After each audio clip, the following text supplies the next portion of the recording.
Good evening to all of you. Today we will discuss about abortion. तो आइए आज हम लोग जानते हैं कि एबॉर्शन क्या होता है। तो एबॉर्शन जो होता है वो अगर बेबी का या फीटस का 28 वीक से पहले यूट्रस से बाहर होना या फिर 28 वीक उसके बेबी के डेवलप होने से पहले ही प्रेगनेंसी का एंड होना एबॉर्शन कहलाता है।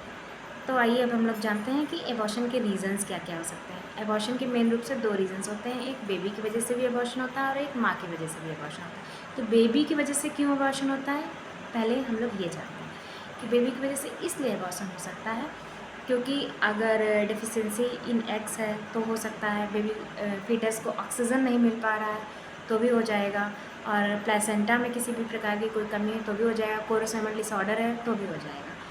और हम लोग आइए अब हम लोग जानते हैं कि मदर की वजह से क्यों एबॉर्शन हो जाता है। मदर की वजह से इसलिए हो जाता है क्योंकि यूट्रस की लेयर अगर कमज़ोर है तो एबॉर्शन हो जाता है, और मदर के अगर न्यूट्रिशंस में कमी है तो भी हो जाता है, और प्रेगनेंसी के टाइम में जो मदर है उसका हार्मोन्स लेवल काफ़ी ऊपर नीचे होता रहता है, इसकी वजह से भी हो सकता है, इन्फेक्शन की वजह से भी हो सकता है।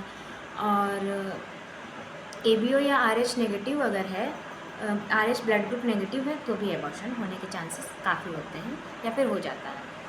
तो अब हम लोग जानते हैं कि एबॉर्शन के टाइप्स क्या क्या होते हैं। तो एबॉर्शन के कई टाइप्स होते हैं, जैसे कि थेंडेड एबॉर्शन हो गया, स्पॉन्टेनियस एबॉर्शन हो गया, मिस्ड एबॉर्शन हो गया, इनकम्प्लीट एबॉर्शन हो गया, कंप्लीट एबॉर्शन हो गया।